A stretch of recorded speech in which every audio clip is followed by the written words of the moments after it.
The capital நேயர்களுக்கு வணக்கம். நான் உங்கள் நிரஞ்சன். உச்சநீதிமன்றம் வரலாற்று சிறப்புமிக்க தீர்ப்பை வழங்கியிருக்கிறாங்க. தமிழ்நாடு ஆளுநர் ஆர்.என். ரவியுடைய செயல்பாடுகள் சட்டவிரோதமானது, அவர் நேர்மையற்ற முறையில் நடந்துக்கிட்டு இருக்கிறாரு அப்படின்றது தான் அந்த தீர்ப்பில் குறிப்பிடப்பட்டிருக்கக்கூடிய மிக முக்கியமான விஷயம். எந்த வழக்கில் ஏன் உச்சநீதிமன்ற நீதிபதிகள் இப்படி சொன்னாங்க, இதைத்தான் இன்னைக்கு வீடியோவில் நம்ம விரிவாக பார்க்க இருக்கிறோம்.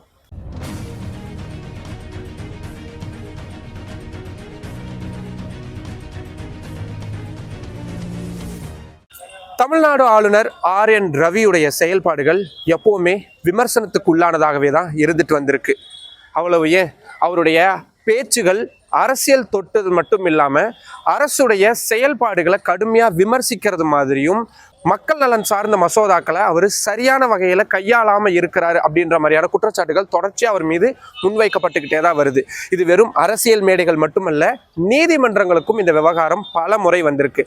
வெறும் ஆர்.என். ரவி தமிழ்நாடு ஆளுநர் மட்டும் சார்ந்த விஷயமா அப்படின்னு பார்த்தா இல்லை.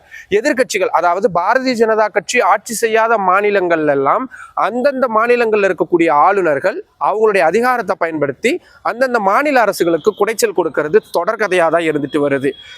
ஆட்சி மாற்றம் ஏற்படுறதுக்கு முன்னாடி வரைக்கும் பாஜக ஆட்சியில் இருக்கிறாங்கன்னா ஆளுநர்களுடைய செயல்பாடுகள் ஒரு மாதிரியும், ஆட்சி மாற்றம் ஏற்பட்டு எதிர்கட்சிகளை சேர்ந்தவங்க ஆளும் கட்சியா மாறும் பொழுது இந்த ஆளுநர்களுடைய செயல்பாடுகள் அப்படின்றதும் எப்பவுமே மாறி இருக்கு. அது கடுமையான விமர்சனங்களுக்கு உள்ளாயிருக்கு. உச்சநீதிமன்றமே கூட பல முறை இந்த ஆளுநர்களுடைய செயல்பாடுகளை தங்களது தீர்ப்புகள் மூலியமா கண்டிச்சிருக்கிறாங்க.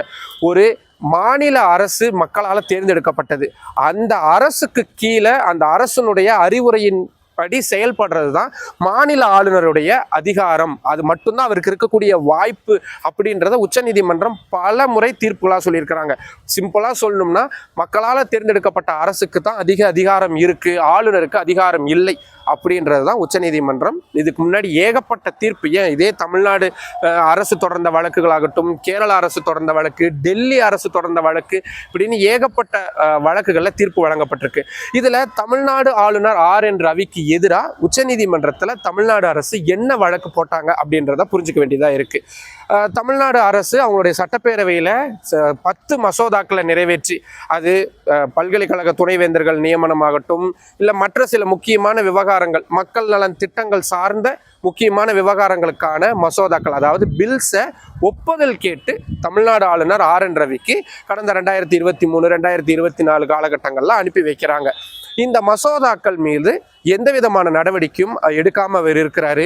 உச்சநீதிமன்றத்தை தமிழ்நாடு அரசு நாடினாங்க அப்படின்னு தெரிஞ்சதுக்கு அப்புறமா அவசரமா அதை குடியரசுத் தலைவருக்கு அனுப்பி வைக்கிறாரு. இதுக்கு எதிராக தான் உச்சநீதிமன்றத்தில் தமிழ்நாடு அரசு மனு தாக்கல் செஞ்சிருந்தாங்க. இதுல கடந்த பிப்ரவரி மாதம் 4 நாட்கள் தொடர்ச்சியான விசாரணை அப்படின்றது நடந்தது. உச்சநீதிமன்றத்துடைய நீதிபதிகளாக இருக்கக்கூடிய பர்திவாலா மற்றும் ஆர். மகாதேவன் ஆகியோர் அடங்கிய 2 நீதிபதிகள் அமர்வு முன்னாடி தான் இந்த வழக்கு விரிவாக விசாரிக்கப்பட்டது. இதில் தமிழ்நாடு அரசு சார்பாக மூத்த வழக்கறிஞராக இருக்கக்கூடிய ராகேஷ் திவேதி, கபில் சிப்பில், அதே மாதிரி வில்சன், தமிழ்நாடு அரசு வழக்கறிஞராக இருக்கக்கூடிய சபரீஷன், இவங்கெல்லாம் நிறைய வாதங்களை முன் வச்சாங்க. அதில் அவங்க என்ன சொல்கிறாங்க, தமிழ்நாடு ஆளுநருடைய செயல்பாடுகள் அரசுக்கு எதிராக இருக்குது, மக்கள் நலன் சார்ந்த திட்டங்களுக்கு எதிராக இருக்குது, ஒரு அரசியல்வாதி போல செயல்படுறாரு, அவர் ஒரு தனிப்பட்ட அரசாவே அவர் செயல்படுறாரு. சட்டப்பேரவையில் தமிழ்நாடு அரசு அப்படின்றது சட்டப்பேரவையில் தான் இயங்கணும், ஆனால் அதை அவர் ஆளுநர் மாளிகையில் இருந்து செயல்படுத்தணும்னு நினைக்கிறாரு. அவர் ஒரு சூப்பர் சிஎம்மா, அதாவது அதிக அதிகாரங்கள் கொண்ட ஒரு முதல்வராகவே ஆளுநர் தன்னை கருதுறாரு, சட்டத்துக்கு உட்பட்டு அவர் நடக்க மறுக்கிறார், இப்படின்ற நிறைய குற்றச்சாட்டுகளை ஆதாரப்பூர்வமாக முன் வச்சிருந்தாங்க.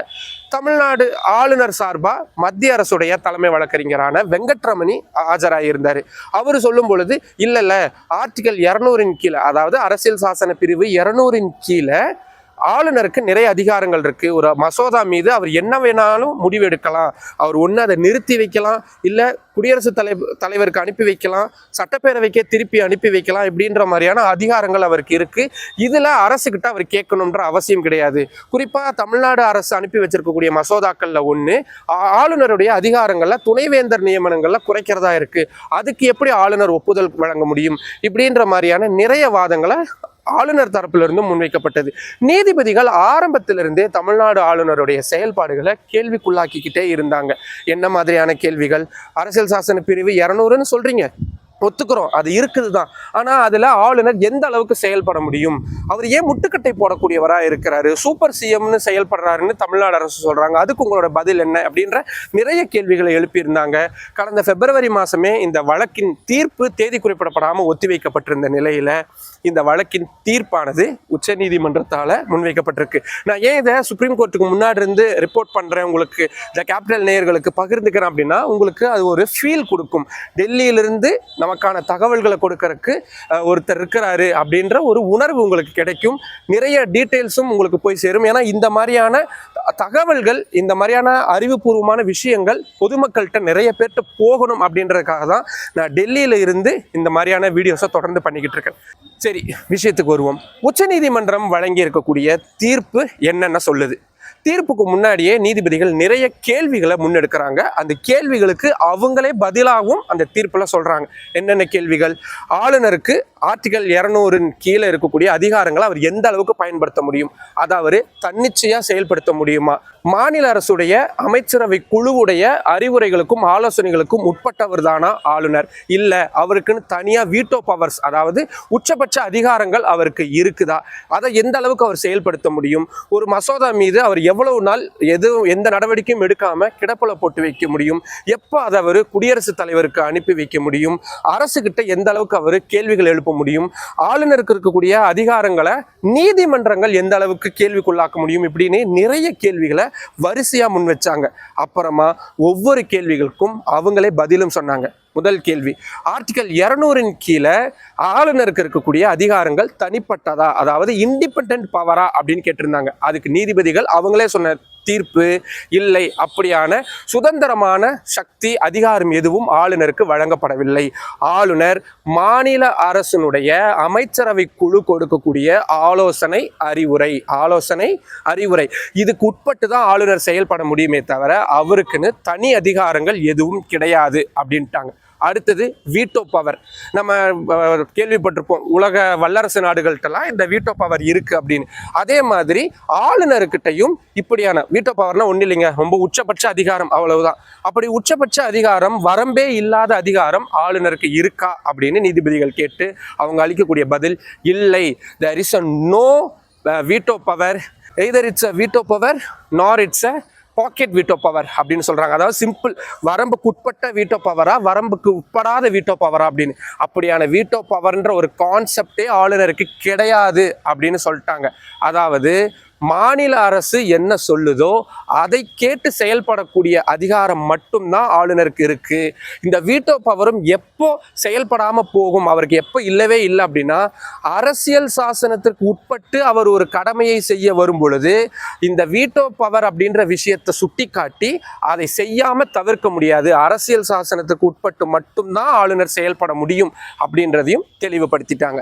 அடுத்ததா என்னென்ன ஆப்ஷன்ஸ் எல்லாம் ஆளுநர்கிட்ட ஒரு மசோதா மீது முடிவெடுக்க இருக்கு, அதுக்கும் பதில் சொல்லிட்டாங்க. வெறும் 3 பவர் தான்.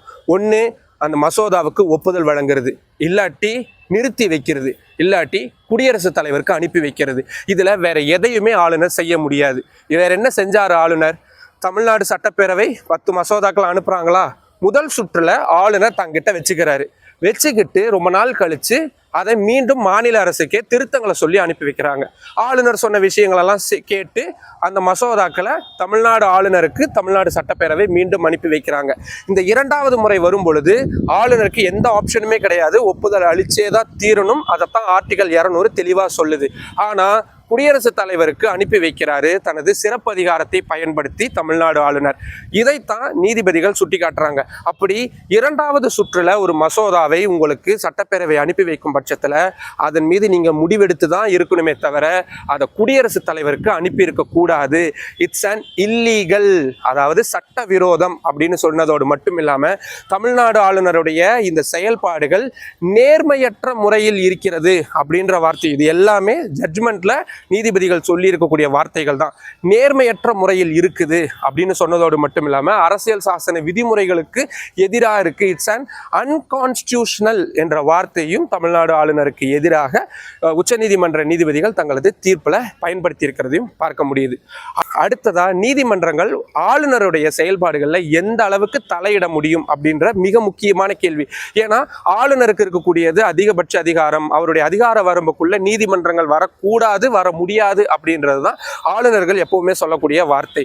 ஆனா நீதிமன்றம் இன்னைக்கு அதை உடச்செறிஞ்சிருக்கிறாங்க. நம்ம ஏற்கனவே பார்த்தோம்ல ஆர்டிகல் 200ல அதோடைய ப்ரொவிசோ ஃபர்ஸ்ட்ல மிக தெளிவான ஒரு வார்த்தை சொல்லப்பட்டிருக்கும். It shall be as soon as possible. அதாவது எவ்வளவு விரைவாக முடியுமோ அவ்வளவு விரைவாக ஆளுநர் ஒரு மசோதாவின் மீது முடிவெடுக்கணும் அப்படின்றது தான் அந்த ப்ரொவிசோல தெளிவாக சொல்லப்பட்டிருக்கு. அப்படி இருக்கும் பட்சத்தில் வெறுமனே ஒரு மசோதா மீது ஆளுநர் உட்கார்ந்து கொண்டிருக்க முடியாது. he cannot sit on the bills forever அப்படின்ற வார்த்தையும் அவங்க பயன்படுத்தியிருக்கிறாங்க. நீண்ட நாட்களுக்கு காலவரம்பு இல்லாமல் ஒரு மசோதா மீது எந்த நடவடிக்கையும் எடுக்காமல் அவர் கிடப்பில் போட்டு வைத்திருக்க முடியாது அப்படின்னு சொன்னதோடு மட்டும் இல்லாம மசோதாக்கள் இருக்குல்ல, இதுல ஒப்புதல் அளிக்கிறாரா இல்லை வித்ஹோல்ட் பண்ணுறாரா அப்படின்ற விஷயங்களை ஒரு மாதத்தில் அவர் எடுக்கணும்னு சொல்லியிருக்கிறாங்க. ஒருவேளை மாநில அரசு கூட அவர் முரண்படுறாரு, அதை குடியரசுத் தலைவருக்கு அனுப்பி வைக்கணுன்ற மாதிரியான ஒரு ஸ்டாண்டுக்கு வராரு, அதை பரிசீலனை பண்ணுறாரு அப்படின்னா அதை 3 மாதங்களுக்குள்ள செய்து முடிக்கணும் அப்படின்றதையும் சொல்லியிருக்கிறாங்க. ஒருவேளை ஒரு மாநில அரசு 2வது முறையாகவும் ஆளுநருக்கு ஒரு மசோதாவை அனுப்பி வைக்கிறாங்க அப்படின்னா அதை எப்போ குடியரசுத் தலைவருக்கு அனுப்ப முடியும்? நம்ம ஏற்கனவே என்ன பார்த்தோம், குடியரசுத் தலைவருக்கு அனுப்பவே முடியாது. ஆனாலும் அதில் ஒரு சின்ன ஆப்ஷன் கொடுக்குறாங்க சுப்ரீம் கோர்ட். ஒருவேளை 2வது முறை அனுப்பி வைக்கக்கூடிய மசோதா முதல் முறையை அனுப்பி வைத்த மசோதாவிட ஒப்பிடும் பொழுது முற்றிலும் வேறுபாடா இருக்கு, இட்ஸ் கம்ப்ளீட்லி டிஃப்ரெண்ட் அப்படின்ற ஒரு சினாரியோ வருதுன்னா அப்போ மட்டும் குடியரசுத் தலைவருக்கு அனுப்பலாம் அப்படின்ற விஷயத்த தெளிவாக சொல்லியிருக்கிறாங்க. அது மட்டும் இல்லாமல் தமிழ்நாடு ஆளுநருடைய அத்தனை செயல்பாடுகள், இந்த மசோதா மீதான அவரது அத்தனை செயல்பாடுகளையும் நாங்கள் செட் அசைடு, ரத்து செய்கிறோம் என்ற வார்த்தையும் நீதிபதிகள் இன்னைக்கு பயன்படுத்தி இருக்கிறாங்க. கடைசியா அம்பேத்கர் அவர்கள் பயன்படுத்தின மிக முக்கியமான ஒரு கோட், ஒரு வார்த்தையை, ஒரு வாசகத்தை அவங்க இந்த தீர்ப்பில் வழங்கியிருக்கிறாங்க.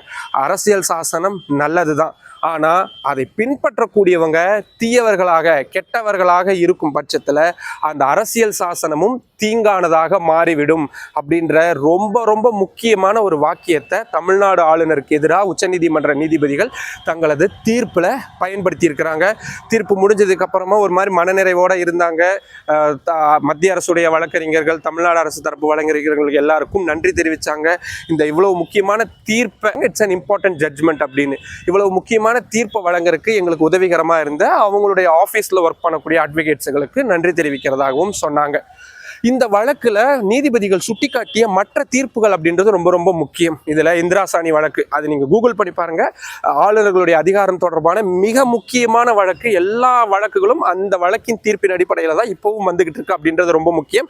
அந்த அடிப்படையில் இப்போ தமிழ்நாடு கவர்மெண்ட் தொடர்ந்த வழக்கில் உச்சநீதிமன்றம் வழங்கியிருக்கக்கூடிய இந்த தீர்ப்பு ரொம்ப ரொம்ப முக்கியம். இனி வரக்கூடிய நாட்களில் ஆளுநருடைய அதிகாரங்கள் சம்பந்தமான வழக்குகள் வரும் பொழுது இந்த தீர்ப்பும் நிச்சயமாக கோட் செய்யப்படும். அப்படி இந்திரா சாணி வழக்கு, ஏற்கனவே நமக்கு தெரியும் பேரறிவாளன் விடுதலை சம்பந்தமான வழக்கு, அந்த வழக்கில் கொடுக்கப்பட்ட தீர்ப்பு, இது எல்லாத்தையுமே சுட்டி காட்டி கம்பைன் பண்ணி தான் இந்த தீர்ப்பை, ஆளுநருக்கு எதிரான இந்த தீர்ப்பை வழங்கியிருக்கிறாங்க. சரி, சுப்ரீம் கோர்ட் கொடுத்த தீர்ப்பு, அதோடைய சாராம்சம் எல்லாமே உங்களுக்கு ஒரு அளவுக்கு புரிஞ்சிருக்கும்னு நினைக்கிறேன். தமிழ்நாடு ஆளுநருடைய செயல்பாடுகளை எப்படிங்க பார்க்கறது? தமிழ்நாடு ஆளுநருடைய செயல்பாடு சட்டவிரோதம், நேர்மையற்ற முறையில் இருக்குது அப்படின்ற வார்த்தையை நீதிமன்றமே சொல்லியிருக்கிறாங்க. எவ்வளவு பெரிய எம்பாரஸ்மெண்ட், எவ்வளோ ஒரு அசிங்கமான ஒரு நிலைமை. இந்த நிலைமைக்கு ஒரு அவ்வளவு மகத்துவமான ஒரு பதவியை வகிக்கக்கூடியவர் செஞ்சிருக்கிறாரு. இனி அவர் என்ன செய்ய போறாரு, அவர் என்ன செய்யணும்னு நீங்க நினைக்கிறீங்க? இது எல்லாத்தையுமே கீழே கமெண்ட் பாக்ஸ்ல சொல்லுங்க. இது ஏன்னா ஆளுநர்களுடைய செயல்பாடுகள் அப்படின்றது நிச்சயமா விமர்சனத்துக்குள்ளாக வேண்டியதாக தான் இருக்கு. அதுதான் இப்ப ஏற்பட்டிருக்கக்கூடிய காலத்தின் கட்டாயமாகவும் இருக்கு. ஏன்னா வேறு ஒரு மாநிலத்தில் ஒரு மாதிரியும், எதிர்கட்சிகள் ஆளக்கூடிய மாநிலத்தில் ஒரு மாதிரியும் அவங்க செயல்படுறதுனால பாதிக்கப்படக்கூடியது மாநில மக்கள் தான். நல்லதோ தப்போ அந்த அரசை தேர்ந்தெடுத்தது அந்த மக்கள். அதுவும் பெரும்பான்மை பலத்துடன் ஒரு அரசு அமைஞ்சு அவங்க செயல்பட்டு இருக்கும் பொழுது அந்த மக்களுக்காக அவங்க வாக்குறுதி கொடுத்துருப்பாங்க. அந்த வாக்குறுதிக்காக தான் அந்த அரசு செயல்படும். அப்படி செயல்படும் பட்சத்தில் அதுக்கு முட்டுக்கட்டையாக ஆளுநர்கள் இருக்கிறத எப்படி புரிஞ்சுக்கிறது? எத்தனை முறை அரசியல்வாதிகள் இந்த மாதிரியான ஸ்ட்ராட்டஜிக்ஸ் பண்ணுறாங்க அப்படின்னா அவங்க அரசியல்வாதிகள் ஓட்டு கேட்க போகிறாங்க. இவர் ஒரு கான்ஸ்டியூஷனல் சீட்டில் உட்காந்துக்கிட்டு இப்படியான விஷயங்களை செய்கிறத என் மனசு ஏற்றுக்கவே இல்லை. நீதிமன்றம் கொடுத்திருக்கக்கூடிய தீர்ப்பும் கிட்டத்தட்ட அதைத்தான் உறுதியாக சொல்லியிருக்கு. இந்த விஷயத்தில் பொதுமக்களாகிய நீங்கள், இந்த வீடியோவை பார்க்கக்கூடிய நீங்கள் என்ன நினைக்கிறீங்க? ஆளுநருக்கு உச்சநீதிமன்றம் கொடுத்திருக்கக்கூடிய இந்த அடி, இந்த சவுக்கடி எவ்வளவு முக்கியமானது? இதுக்கப்புறமாவது ஆளுநர்கள் அவங்களுடைய செயல்பாடுகளை மாற்றுவாங்கன்னு உங்களுக்கு தோணுதா? உங்களுக்கு என்ன தோணுனாலும் அதை கீழே தயவு செய்து கமெண்ட் பாக்ஸில் சொல்லுங்கள். அதை படிக்கிறதுக்கு நான் ரொம்ப ஆர்வமாக இருக்கிறேன். இந்த வழக்கு சம்பந்தமான ஏதேனும் உங்களுக்கு சந்தேகங்கள் இருந்தாலோ அதையும் எனக்கு கீழே கமெண்ட் பாக்ஸில் சொல்லுங்கள். அதையும் நான் நிவர்த்தி பண்ணுறதுக்கு முயற்சி பண்ணுறேன். இந்த வழக்கை ஆரம்பத்திலிருந்தே நான் ஒவ்வொரு நொடியையும் கூர்ந்து கவனித்தேன் அப்படின்றதுனால முடிஞ்ச வரைக்கும் ரொம்ப எளிய தமிழில் உங்ககிட்ட கொண்டு வந்து சேர்த்துருக்கிறேன் நம்புகிறேன். மற்றொரு வீடியோவில் சந்திக்கலாம். நன்றி. இந்த கேபிட்டல் சேனலை இன்னும் நிறைய பேர் சப்ஸ்கிரைப் பண்ணாமல் பார்த்துக்கிட்டு இருக்கீங்க. அஃப்கோர்ஸ் உங்களுக்கு தெரியும், இந்த மாதிரியான ஒரு டீட்டெயில்டான ஜட்மெண்ட்ஸ், இந்த மாதிரி டீட்டெயிலான வீடியோஸ் பெரிய அளவில் நீங்கள் மற்ற சேனல்கள்லையோ மற்ற இடங்கள்லையோ பார்க்க முடியாது. நீங்கள் பேப்பர்ஸில் படிக்கும் பொழுது அதோடைய அம்சம் கொஞ்சம் குறைவாக தான் இருக்கும். ஆனால் எனக்கு இருக்கக்கூடிய இந்த யூடியூப் அப்படின்ற ஒரு பெரிய சுதந்திரமான தளத்தை பயன்படுத்தி உங்களுக்கு இந்த விஷயங்களை முழுமையாக உங்களுக்கு புகுத்தணும், உங்கள்கிட்ட கொடுக்கணும்னு நினைக்கிறேன். அதுக்காக தான் டெல்லியிலிருந்து இயங்கக்கூடிய முதல் தமிழ் சேனலாக நான் ரன் பண்ணிக்கிட்டு இருக்கிறேன். இதுக்கு எனக்கு தேவை உங்களுடைய ஆதரவு மட்டும்தான். நம்மளுடைய வீடியோஸை நிறைய பேருக்கு ஷேர் பண்ணுங்கள், நிறைய கமெண்ட்ஸ் பண்ணுங்கள், சேனலை சப்ஸ்கிரைப் பண்ணுங்கள். நன்றி.